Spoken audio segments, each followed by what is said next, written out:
बिस्मिल्लाहिर्रहमानिर्रहीम। अस्सलाम वालेकुम नाज़रीन, आप देख रहे हैं बदलो और मेरा नाम राय साकिब है। नाज़रीन, पाकिस्तानी सियासत में कल का दिन बदलाव का दिन था। काफ़ी सारी चीज़ें कल एट वंस बदलती हुई हमें दिखाई दी गई। माजी की बात करें तो पाकिस्तान तहरीक इंसाफ बज़िद रही कि जब भी मुज़ाकरात होंगे इस्टेब्लिशमेंट से होंगे, बट एट वंस कल तब्दीली ये नजर आई कि हम हुकूमत से बात करने के लिए तैयार हैं। हुकूमती ज़राए कल ये भी क्लेम करते रहे कि पाकिस्तान तहरीक इंसाफ ने कोई भी डिमांड नहीं रखी मुज़ाकरात के लिए।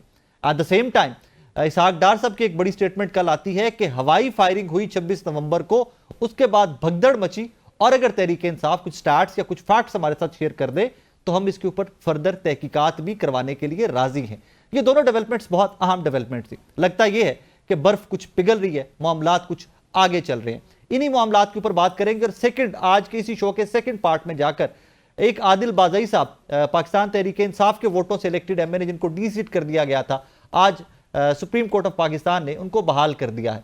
और एक और चीज जो बड़ी अहम है वो मेरे नजदीक ये है कि एक इनविटेशन लेटर आया था मरियम नवाज साहिबा को, मुस्लिम लीग नून को, चाइना के दौरे का। अब ये दौरा जो था ये एज चीफ मिनिस्टर इनविटेशन था या ये पार्टी की एसवीपी को इनविटेशन था, इसके ऊपर बात करना जरूरी है। रीजन कि अगर ये पार्टी को इनविटेशन था तो फिर इसके ऊपर सरकारी वसाइल क्यों इस्तेमाल किए गए, और अगर ये चीफ मिनिस्टर का दौरा था तो फिर जब पार्टी का एसवीपी करके एड्रेस क्यों किया गया लेटर में। इन दो तीन टॉपिक्स पे आज के शो में बात करेंगे। पहले हमारे मेहमान है पाकिस्तान तहरीक इंसाफ के सीनियर रहनुमा जनाब रऊफ हसन साहब। रऊफ साहब अस्सलाम वालेकुम सर। वालेकुम अस्सलाम राय साहब, कैसे हैं आप? अल्हम्दुलिल्लाह सर, आप कैसे, खैरियत से हैं? ठीक है सर, ठीक है, बिल्कुल जी, जितना ठीक है वो ठीक है सर, चल रहा है जनाब। रऊफ साहब, मुज़ाकरात को लेकर कल से कुछ पॉजिटिव डेवलपमेंट्स भी देखने में आ रही हैं। ये वही मुज़ाकरात जो मुस्लिम लीग नून आप लोग को माजी में भी ऑफर कर चुकी कि हुकूमत से बात कीजिए, पार्लियामान में बैठ के बात कीजिए, but Pakistan Tehreek Insaf persistent थी कि जब भी मुज़ाकरात होंगे एस्टैब्लिशमेंट से होंगे। एट वंस सर ऐसा क्या हुआ कि पाकिस्तान तहरीक इंसाफ भी हुकूमत से बात करने के ऊपर राजी हो गई? देखिए राय साहब, कुछ हकायक ऐसे हैं जो कि झुटलाए नहीं जा सकते। उनमें से एक हकीकत यह है कि इस हुकूमत के पास, इस प्राइम मिनिस्टर के पास, इस जो बाकी भी इसके सारे वज़रा हैं उनके पास कुछ नहीं है देने को। वो कल भी नहीं था, आज भी नहीं है, और अगर ये जो डिस्पेंसेशन है ये जारी रहेगी तो मुस्तकबिल में भी इनके पास कुछ नहीं होगा देने का। मुज़ाकरात उनसे किए जाते हैं। ये हमारी कंटेंशन रही है कि जिनके पास कुछ देने को हो, जिनके पास ताकत हो, और आपको पता है कि ताकत कहाँ है, ताकत इस हुकूमत में नहीं है। लेकिन अगर ये कॉन्वर्ट बनना चाहते हैं, एक वसीला बनना चाहते हैं तो ठीक है, बन जाएं, लेकिन अल्टीमेटली फैसले तो वही होने हैं ना जहां से ये भी अपनी पावर डिराइव करते हैं। तो ये एक हकीकत है, इसको झुटलाया नहीं जा सकता। इसको जैसे बयान करें, लेफ्ट से बयान करें, राइट से बयान करें, ये हकीकत अटल है कि इन्होंने भी अगर ये हमारे साथ इनकी फाइनली एंगेजमेंट होती भी है तो इन्होंने भी जाके इजाजत वहीं से लेनी है जहां से ये अपनी पावर डिराइव करते हैं। तो सर इसका मतलब तो ये हुआ कि वहां से जहां से ये लोग पावर डिराइव करते हैं, जहां पर जैसे आप फरमा रहे हैं कि एक्चुअल पावर है, वहां से इनकार है, वहां से पाकिस्तान तहरीक इंसाफ को कोई एंगेजमेंट नहीं मिल रही। राय साहब, ये कहना ठीक नहीं होगा। आपको पता है कि मुस्तकबिल माजी करीब में हमारी उनके साथ एंगेजमेंट रही है, मुख्तलिफ औकात के ऊपर एंगेजमेंट रही है, और वो एंगेजमेंट देखिए, एक हुकूमत हम चला रहे हैं, वो केपी की हुकूमत है। केपी एक रेस्टिव प्रोविंस है और वहाँ इंटेलिजेंस एजेंसीज का और इस्टेब्लिशमेंट का खासा अमल दखल है। एक रेस्टिव बॉर्डर है हमारा जो कि अफगानिस्तान के साथ मिलता है। फिर अगर आप तो इस सिस्टम में वैसे भी एक नॉर्मल कोर्स के तौर के ऊपर भी एंगेजमेंट उनके साथ रहती है। इसके अलावा स्पेसिफिक इश्यूज के ऊपर भी हमारी उनके साथ एंगेजमेंट रही है। 24 जो नवंबर था, जो हमारा ये डी चौक का धरना था या जो हमारा यहाँ जो प्रोटेस्ट था, उस सिलसिले में भी हमारी उनके साथ डिटेल्ड एंगेजमेंट हुई थी। तो ये कहना ठीक नहीं होगा कि जो एंगेजमेंट नहीं है या वो एंगेजमेंट नहीं करना चाहते। मेरा ख्याल है कि यहाँ कुछ वसीले तलाश करने की कोशिश की जा रही है, तो वो वसीला इस हुकूमत के पास और तो देने को कुछ नहीं है, तो शायद यही बन जाए। क्योंकि मैं बेसिकली, मैं आपको पता है कि आपके प्रोग्राम में भी, बाकी प्रोग्राम्स में भी, मैं उन चंद लोगों में से एक बंदा हूं जिसने कि हमेशा कहा है जी कि डायलॉग होना चाहिए, बातचीत होनी चाहिए और बातचीत जारी रहनी चाहिए, अंडर ऑल सर्कमस्टांसेस होनी चाहिए। तो अगर इसी तरीके से अगर एक ब्रेक थ्रू हो जाता है, बात आगे बढ़ जाती है, मुल्क के लिए बेहतरी होगी, मुल्क की आवाम की बेहतरी होगी, सबकी बेहतरी उसमें होगी। सर असद कैसर साहब की और शहबाज शरीफ साहब की भी कल याद सादिक साहब के घर पे मुलाकात की इत्तलात हैं। सो उससे एक पॉजिटिव सिग्नल मिलता है एज अ पार्टी। आप Pakistan Tehreek Insaf, are you guys hopeful कि यहाँ से मामलात आगे चल पड़ेंगे? कुछ हमारी उम्मीद है, हम उम्मीद करते हैं कि मामलात आगे चल पड़े। देखिए जी, पिछले 2.5 साल से तकरीबन मुल्क जो है वो जैम्ड है। खासकर 8 फरवरी के बाद से मुल्क जैम्ड है। जितना मर्जी क्लेम कर लें कि जी इकोनॉमी यहाँ दुरुस्त हो रही है, स्टॉक एक्सचेंज यहाँ दुरुस्त हो रहा है और ये हमें इन्वेस्टमेंट आ रही है या ये सब कुछ हो रहा है, हो कुछ भी नहीं रहा। कुछ भी नहीं हो रहा। मुल्क स्टैटिक है, मुल्क आगे नहीं बढ़ रहा।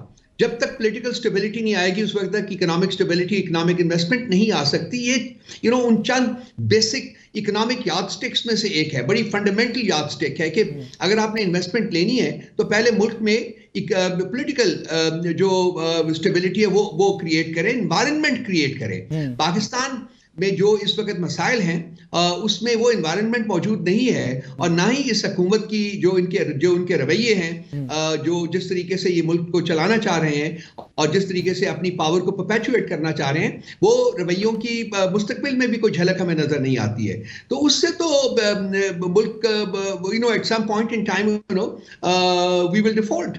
तो वो होना नहीं चाहिए क्योंकि मुल्क की जो बेहतरी है, जो मुल्क का इंटरेस्ट है, वो सबको, सारी पॉलिटिकल पार्टीज को अजीज होना चाहिए। और ये लोगों को भी चाहिए कि ये they should rise above their very parochial political affiliations और मुल्क का सोचे, मुल्क की आवाम का सोचे, मुल्क को आगे ले जाने का। बिल्कुल ऐसी है। रऊफ साहब, ये सवाल इसलिए मैं बैकग्राउंड बना के ला रहा था, जब से हमने सुना है कि जनरल फयाज को चार्जशीट कर दिया गया है, बहुत सारी चीजें पाकिस्तान तहरीक इंसाफ के रवैये के साथ जोड़ी जा रही हैं कि जैसे जनरल फयाज के खिलाफ चार्जशीट आती है, पाकिस्तान तहरीक इंसाफ के रवैये में बहुत लचक और तब्दीली आ गई। यहां तक कहा गया कि जनाब तहरीक इंसाफ अपने तमाम मुतालबात से भी पीछे हटती दिखाई दे रही है। तो सर, जनरल फयाज की चार्जशीट, पाकिस्तान तहरीक इंसाफ के स्टांस में चेंज, कुछ कोरिलेशन है इसके दरमियान सारा? भाई मुझे तो कोई कोरिलेशन नजर नहीं आता। देखिए, जनरल फयाज साहब का जो मामला है वो मिलिट्री का इंटरनल मामला है। वो मिलिट्री के अपने जो रूल्स हैं, रेगुलेशंस हैं, उनके मुताबिक उनको ट्राई कर रहे हैं और वही जो भी करेंगे वो ही इसके लिए एम्पावर्ड भी हैं और इसके लिए जिम्मेदार भी हैं। उसका हमारे साथ तो कोई, हाँ, अगर आप ISPR की स्टेटमेंट के बारे में बात कर सकते हैं तो मैं रात को बैठा हुआ था एक प्रोग्राम में, तो मैंने अजराए मजाक कहा था कि वो जो जिन पार्टीज का या जिन अनासर का वो जिक्र कर रहे हैं, वो तो पार्टीज और अनासर कोई भी हो सकते हैं। वो PMLN भी हो सकती है, वो MQMP भी हो सकती है, वो पीपल्स पार्टी भी हो सकती है। तो इस जो आएगा, जब मौका आएगा, जब कोई स्पेसिफिक्स की बात होगी तो उसको वहां से लिया जाएगा, रादर देन कि हम एक स्पेकुलेशन में इंडल्ज करेंगे जी ये कहा जा रहा है और ये इससे मुराद जो है वो PTI है या इससे मुराद ये है या वो है। मैं राय साहब, आप जानते हैं मैं उस किस्म की गुफ्तगू नहीं करना चाहूंगा। Fair enough sir, but sir why I have to ask that again कि 9 मई को भी इसी प्रेस रिलीज जो ISPR की जिसका पर मैं जिक्र कर रहे हैं, 9 मई की तहकीकात भी इसी में मेंशन्ड हैं। सो ये रेलेवेंस बन जाती है उससे। So that is the reason I brought it up. देखिए, 9 मई के बारे में आपको पता है कि हमारा बहुत पुराना एक हमारा डिमांड है कि एक इंडिपेंडेंट जुडिशियल कमीशन बनाया जो कि उस मामले की गहराई तक पहुंचकर उसकी तहकीकात करे और उसके बाद जो मुजरिमीन की निशानदही की जाए और उनको करार वाकई सजा दी जाए।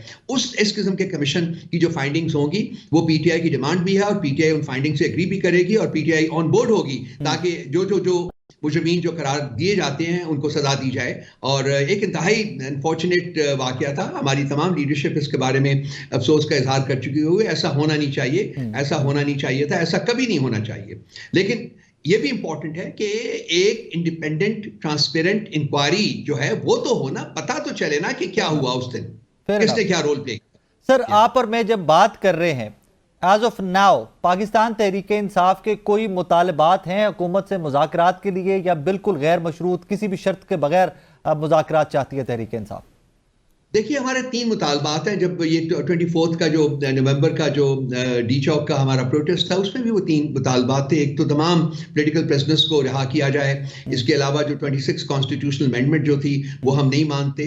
और नंबर 3 जो थी वो जो मैंडेट चोरी किया गया है उसको रिस्टोर किया जाए। लेकिन हम ये भी समझते हैं कि तमाम चीज़ों के ऊपर शायद अमल करना एक ही वक्त में वो मुश्किल होगा, पॉसिबल नहीं होगा। लेकिन कम से कम कोई एक इंकरेजमेंट तो मिलनी चाहिए ना, खासकर पॉलिटिकल प्रिजनर्स को कैद में रखना जो 1.5 साल तक कैद में हैं और उनके ऊपर कोई वो बिल्कुल फेक एंड फ्रिवोलस केसेस में उनको कैद रखा गया है। तो उनको फ्री करना, वो मौजूद है यहाँ, वो मुल्क से भाग नहीं रहे हैं। वो जब भी अदालतें उनको बुलाएंगी वो जा सकते हैं, लेकिन उनको जेल में रखना जो है वो इंतहाई गैर मुनासिब है, एक इनह्यूमन एक्ट है वो। और कम से कम अगर आप एक बातचीत का माहौल बनाना चाहते हैं तो कम से कम ये तो करें ना, तो उसके बाद आगे बात बढ़ेगी, देखा जाएगा कि और किस तरफ ये डायरेक्शन जो है वो किस तरफ चलती है, तो उसके मुताबिक फिर आई थिंक कि दोनों पार्टीज जो हैं वो अपने अपने कार्ड्स टेबल के ऊपर रखकर बातचीत कर सकती हैं। तो बेसिकली प्राइम अभी मुतालबा जो है वो सियासी कैदियों की रिहाई है।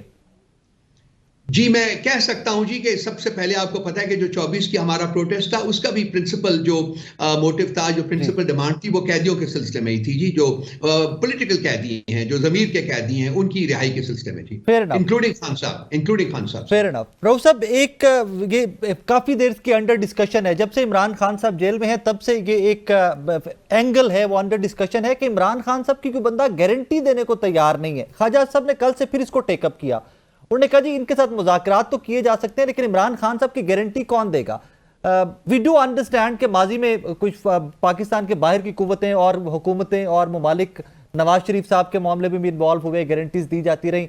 What kind of guarantee PMLN requires या आस्क्स फ्रॉम यू गाइस? क्या आप लोग के पास कोई ऐसी गारंटी है कि कोई मुआहिदा, कोई मुज़ाकरात में चीजें तय पा जाए तो फिर उसके ऊपर अमल दरामद भी किया जा सके? फिर देखिए, मैं एक बड़ा इंपॉर्टेंट आपने क्वेश्चन रेज किया है। देखिए, गारंटीज इनकी देते थे बैरूनी ममालिक। मैं खुदा न खास्ता ये नहीं कहता कि वो हमारे दुश्मन ममालिक हैं, वो हमारे बहुत दोस्त और बरादाना ममालिक भी हैं, लेकिन इल्जाम PTI के ऊपर आता है जी कि हम फॉरेन पावर्स को इंटरफेरेंस के लिए कह रहे हैं। ये हकीकत है जो आपने बयान की है कि गारंटीज इन लोगों की मिलती रही हैं फॉरेन पावर्स से।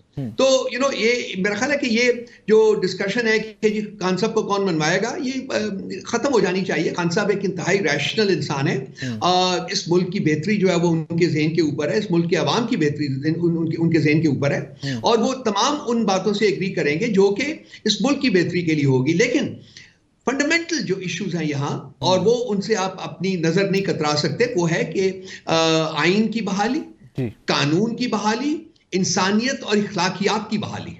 जो हो रहा है इस वक्त मुल्क में पिछले 2-2.5 साल से जो हो रहा है वो नहीं होना चाहिए। ये रियासत का खासा नहीं है कि रियासत अपने अवाम के ऊपर गोलियां चलाए, ये रियासत का खासा नहीं है कि रियासत फस्तायत का मुजाहरा करे, रियासत का ये खासा नहीं है कि लोगों के हकूक सलब करे, लोगों की आज़ादी सलब करे, लोगों की बोलने की आज़ादी जो है वो सलब करे। रियासत का ये खासा नहीं है कि वो मीडिया के ऊपर कर्ब्स लगाए, बहुत कुछ और है। तो इनको चाहिए कि कम से कम एक माहौल जो है वो एस्टैब्लिश करें। खान साहब इन तमाम बातों से एग्री करेंगे जो कि मुल्क और रियासत और मुल्क के अवाम के लिए जो है वो बेनिफिशियल हैं, और उनकी गारंटी वो खुद भी देंगे, हम भी देंगे, हम सब लोग हैं, उनको जानते हैं, अरसा दराज से जानते हैं। सर, सिविल नाफरमानी की तहरीक अभी तक के लिए 14 दिसंबर की डेट फाइनल है या कुछ उसमें लचक है, कोई मामलात आगे जा सकते हैं? खान साहब ने जब ये कमेटी कायम की थी तो उन्होंने कहा था जी कि 14 की तारीख जो है वो हम 16 कर देते हैं, ताकि 14 तक जो है आप कोशिश करके देख लें कि मामलात कहाँ तक चलते हैं। अगर तो कोई आपको रेयर फ्लाइट नजर आता है तो फिर हम देखेंगे, उसके मुताबिक अगला फैसला करेंगे। लेकिन अगर 14 तारीख तक आप बातचीत करने की जो एफर्ट है वो कामयाब नहीं होती, बातचीत इनिशिएट नहीं हो सकती, या बातचीत के कोई रिजल्ट नहीं निकल रहे, तो फिर 15 को हम फाइनलाइज करेंगे। 16 की टेंटेटिवली तारीख उन्होंने दी हुई है सिविल डिसोबीडियंस मूवमेंट के लिए, तो 14 को नहीं है बल्कि अब 16 को है। लेकिन ये डिपेंड करता है कि बातचीत जो है उसके क्या नताइज निकलते हैं, कोई निकलते हैं या नहीं निकलते। सर, इसमें मेरी एक पर्सनल रिक्वेस्ट होगी, ऑन एयर में ये ऑन एयर भी करूंगा। 16 दिसंबर को पाकिस्तान की तारीख के 2 बड़े अनफॉर्चुनेट वाकयात हैं। अगर पॉसिबल हुआ अपनी डिस्कशन में पॉलिटिकल कमेटी की वो वाकयात भी रखिएगा, और अगर आप लोग कोई सिविल डिसोबीडियंस या कोई भी तहरीक लेके आते हैं तो डेट को अगर पॉसिबल हो तो थोड़ा सा आगे पीछे जरूर कर लीजिएगा। 16 दिसंबर का दिन हमारी तारीख के 2 बड़े तारीख दिन हैं, और वो बड़े पेनफुल से डेज हैं दोनों हमारी तारीख के। एनीवेज, आगे बढ़ते हुए साहब, ये हमारे सब के लिए बहुत तकलीफ दे, और आपने एक बड़ा अच्छा पॉइंट रेज किया है। मैं डेफिनेटली इसको पॉलिटिकल कमेटी के सामने रखूंगा। दैट्स वेरी काइंड फिरोज साहब। सर, इसमें एक चीज जो अभी आपने टेकअप की, कल मुझे बड़ा अच्छा लगा जब इसहाक डार साहब सेनेट के फ्लोर के ऊपर खड़े होकर कह रहे थे कि हवाई फायरिंग तक हुई, उसकी हमें रिपोर्ट आई। अगर इनके पास कोई शवाहिद हैं पाकिस्तान तहरीक इंसाफ के पास तो हमारे पास लेके आइए, हम इंक्वायरी करवाते हैं, हम आगे चलते हैं। सर, वो एक पॉजिटिव जेस्चर था। माजी में स्टेटमेंट्स जो गवर्नमेंट के एंड पे आती रही हम सब कंडेम करते रहे, क्योंकि कुछ विटनेस भी थे, कुछ चीजें आप लोगों की जानिब से भी सामने आई थी। उसके बाद बाज़ाब्ता आप लोगों ने 26 नवंबर की तफसीलात गवर्नमेंट के साथ शेयर की हैं। सर, हम कर रहे हैं जी। हमारा इस वक्त इशू ये है, राय साहब मैं आपके साथ शेयर कर लेता हूं कि हम कोई ऐसा क्लेम नहीं करना चाहते जिसको कि हम वेरीफाई, डबल वेरीफाई और ट्रिपल वेरीफाई नहीं करते हैं, ताकि कल हुकूमत वो हमारे ऊपर ना डाले कि देखिए जी फेक किस्म के क्लेम्स लेके आ गए हैं। अब वो लिस्टें तैयार हो गई हैं और वो लिस्टें हम डेफिनेटली इसहाक साहब के साथ शेयर करेंगे। चलिए कम से कम कुफर तो टूटा, खुदा खुदा करके कम से कम ये तो माने ना कि फायरिंग हुई है। पहले तो ये इनका खासा है कि झूठ बोलना, और वो ये कहते थे कि जी फायरिंग हुई नहीं है, उनके पास आर्म्स है ही नहीं थे, ये भी इनके मिनिस्टर्स ने स्टेटमेंट दी हुई है। तो चलो अच्छा किया कि इन्होंने चले क्वार्टर ट्रूथ सही, लेकिन चले क्वार्टर ट्रूथ बोल दिया है, लेकिन फायरिंग हुई है और फायरिंग डायरेक्टली अवाम के ऊपर हुई है और लोग शहीद हुए हैं उसमें। तो ये डिटेल्स हम उनके साथ शेयर कर रहे हैं। We are taking him on his word and we will definitely, मेरा ख्याल अगर ऑलरेडी शेयर नहीं हुई तो अनकरीब जो है वो लिस्टें शेयर हो जाएंगी। उसमें 12 डेड जो है वो कंफर्म्ड है, उनकी पूरी डिटेल्स हैं, उनके आईडी कार्ड्स हैं, उनके एड्रेसेस हैं, वो सब चीजें जो है वहां हैं। अब क्यों इसमें डिले हुआ है, क्यों नहीं हम इससे पहले ये सारी लिस्टें कंपाइल करके उनको नहीं दे सके, हुकूमत को नहीं दे सके? उसकी वजह हुकूमत के इकदाम थे। जिस तरीके से इन्होंने पिम्स के ऊपर कर्फ्यू लगाया था, जिस तरीके से इन्होंने यहाँ पॉलीक्लिनिक के ऊपर कर्फ्यू लगाया था, जिस तरीके से वहां के से रजिस्टर्स और हर कोई जो और डेटा था वो गायब किया गया, वो भी यही हुकूमत सिर्फ कर सकती है और कोई नहीं कर सकते। ये यूज्ड टू है, पास्ट में भी ये करते रहे हैं। ये हर कानून जो है अपने हाथ में लेते हैं अगर इनका अपना मकसद जो है वो उसमें इन्वॉल्व हो। तो इसलिए ये जरा डिले हुई है, लेकिन लिस्टें अभी आएंगी, इसके बाद भी आएंगी। ये ऑनगोइंग जॉब है। सर, जो लोग गुमशुदा हैं उसके ऊपर भी तहरीक इंसाफ ने कोई नंबर्स या कुछ लिस्टें कंपाइल कर ली हैं कि जो अभी तक नहीं मिल रहे, उनके लवाहिकीन का, पेरेंट्स का राब्ता नहीं हो रहा जिन बच्चों से या जिन लोगों से, वो भी कोई लिस्टें आप लोगों ने कंपाइल कर ली हैं? मुझे आज शाम को बताया गया है जी कि वो भी लिस्ट कंपाइल हो गई है और वो भी हमारी लीगल टीम के पास चली गई है। उसमें 139 लोगों के नाम हैं और ये काउंटर वेरीफाइड हैं जो कि इस वक्त तक मिसिंग है। वो पता नहीं, हमें अब लाजमी बात है कि वो शायद उनमें से कुछ लोग इनकी कस्टडी में भी हों, कोई और भी हों, तो वो सब कुछ, लेकिन ये मिसिंग है, ये अपने घर नहीं पहुंचे, ये उनके घरों से कंफर्म किया गया है। ये मैं एक टेंटेटिव जो नंबर है वो दे रहा हूँ। ये this is subject to further verification. ठीक है। और जो शहादतें हैं वो अभी तक 12 ही कंफर्म है पाकिस्तान तहरीक इंसाफ के पास? जी, पीटीआई ने 12 कंफर्म किए हैं जी, जिनका डेटा हमारे पास मौजूद है और वो गवर्नमेंट के साथ शेयर किया जा रहा है। Sir, that's very kind of you. Thank you Rauf sahab, thank you very much for your time. नाज़रीन, पाकिस्तान इंसाफ के सीनियर रहनुमा रऊफ हसन साहब हमारे साथ मौजूद थे। अच्छी बात यह है कि रऊफ हसन साहब की गुफ्तगू से भी मुझे जो तासुर मिलता है, गवर्नमेंट के साथ मामलात आगे चलने की, मुज़ाकरात में कोई बड़ी पेशरफ्त होने की पॉसिबिलिटीज नजर आती हैं। अब देखना यह है कि गवर्नमेंट किस हद तक विलिंग है कि तहरीक इंसाफ को एंगेज करके इतनी बड़ी पॉलिटिकल पार्टी जिसकी एक सूबे में हुकूमत है, जिसके पास नेशनल असेंबली में बहुत बड़ा नंबर है एमएनएस का, उनको एंगेज करके वो किस हद तक अपने मकासद हासिल करने और किस हद तक पाकिस्तान तहरीक इंसाफ को कन्विंस करने में कामयाब रहते हैं। डेवलपिंग स्टोरी से ऑब्वियसली पाकिस्तान की नेशनल पॉलिटिक्स में ये बड़ा ब्रेक थ्रू होगा अगर ये ऑफिशियली दोनों वीक जो है ये टेबल पर बैठ जाते हैं और आपके और मेरे मसाइल पर भी बात करते हैं। एक और चीज़ कि जो मिसिंग पर्सन राइट नाउ जो 26 नवंबर के हैं, रऊफ के बकौल जो ऑफिशियल नंबर अभी तक पाकिस्तान तहरीक इंसाफ ने कंपाइल किया है वो 139 का है और 12 ही शहादतों के ऊपर आज भी पाकिस्तान तहरीक इंसाफ स्टांस लिए हुए कि 12 लोग उनके शहीद हुए हैं 26 नवंबर को और वो उनकी डिटेल्स उनके पास भी हैं और वो गवर्नमेंट से शेयर भी करने जा रहे हैं। रीज़न कि कल इसहाक डार साहब ने एक स्टांस तो लिया कि जी हवाई फायरिंग हुई थी, के नतीजे में भगदड़ मची है और फर्दर डिटेल्स क्या है उसके ऊपर इंक्वायरी की जानी चाहिए, लेकिन तहरीक इंसाफ हमें डिटेल्स दे। So I hope and pray कि ये डिटेल्स भी शेयर होंगी और जो थॉरोली इन्वेस्टिगेशन के बाद जो फैक्ट्स हैं वो कौम के सामने रखे जाएंगे। एक छोटा सा ब्रेक लेना है मुझे, ब्रेक के बाद वापस आते हैं। तो दो चीज़ें I would like to discuss today. एक मरियम बीबी का दौरा चीन, उसको आपको और मुझे प्रोजेक्ट तो इस तरह किया गया, बताया हमारे सामने इस तरह गया रखा गया कि जनाब ये पहली खातून वज़ीर आला हैं, भी पहली खातून वज़ीर आला थी तो फिर उन्होंने दौरा करना था चीन का। और फिर उसके बाद ये पीएमएलएन को इनविटेशन आया था या ये सीएम साहिबा को इनविटेशन आया था? अगर ये पार्टी टू पार्टी इनविटेशन था तो इसमें सरकारी वसाइल क्यों इस्तेमाल किए गए? We need to find out that. इसको ज़रा डिस्कस करते हैं थोड़ा सा अगले सेगमेंट में। एक छोटा सा ब्रेक लेना है, मेरे साथ रहिए।